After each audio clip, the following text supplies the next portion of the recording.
Book 1. Canto 6. The King. There reigned a king of name revered, to country and to town endeared, great Dasaratha, good and sage, well read in Scripture's holy page, upon his kingdoms will intent, mighty and brave and provident, the pride of old Ikshvaku's seed for lofty thought and righteous deed. Peer of the saints, for virtues famed, for foes subdued and passions tamed, a rival in his wealth untold of Indra and the Lord of Gold. Like Manu first of kings, he reigned, and worthily his state maintained. For firm and just and ever true love, duty, gain he kept in view, and ruled his city rich and free, like Indra's Amravati. And worthy of so fair a place there dwelt a just and happy race with troops of children blessed. Each man contented sought no more, nor longed with envy for the store by richer friends possessed. For poverty was there unknown, and each man counted as his own kine, steeds, and gold, and grain. All dressed in raiment bright and clean, and every townsman might be seen with earrings, wreath, or chain. None deigned to feed on broken fare, and none was false or stingy there. A piece of gold, the smallest pay, was earned by labor for a day. On every arm were bracelets worn, and none was faithless or forsworn, a braggart or unkind.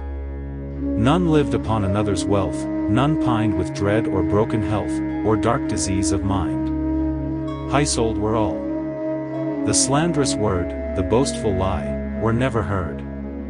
Each man was constant to his vows, and lived devoted to his spouse. No other love his fancy knew, and she was tender, kind, and true. Her dames were fair of form and face, with charm of wit and gentle grace, with modest raiment simply neat, and winning manners soft and sweet. The twice-born sages, whose delight was Scripture's page and holy rite, their calm and settled course pursued, nor sought the menial multitude. In many a scripture each was versed, and each the flame of worship nursed, and gave with lavish hand. Each paid to heaven the offerings due, and none was godless or untrue in all that holy band. To Brahmins, as the laws ordain, the warrior caste were ever fain the reverence due to pay, and these the Vaishya's peaceful crowd, who trade and toil for gain, were proud to honor and obey, and all were by the Sudras served, who never from their duty swerved, their proper worship all addressed to Brahman, spirits, God, and guest. Pure and unmixed their rites remained, their race's honor ne'er was stained. Cheered by his grandsons, sons, and wife, each passed a long and happy life.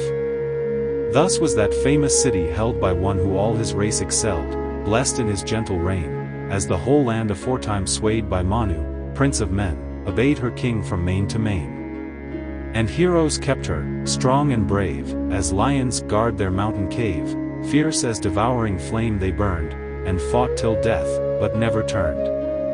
Horses had she of noblest breed, like Indra's for their form and speed, from Vali's hills and Sindhu's sand, Vanayu and Camboja's land. Her noble elephants had strayed through Vindhyan and Himalayan shade, gigantic in their bulk and height, yet gentle in their matchless might.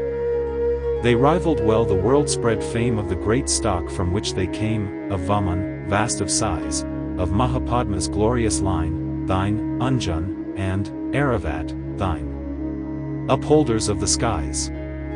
With those, enrolled in fourfold class, who all their mighty kin surpass, whom Manmathanga's name, and Mriga's spotted black and white, and Bhadra's of unwearied might, and Mandra's hard to tame. Thus, worthy of the name she bore, Ayodhya for a league or more cast a bright glory round, where Dasaratha wise and great governed his fair ancestral state, with every virtue crowned.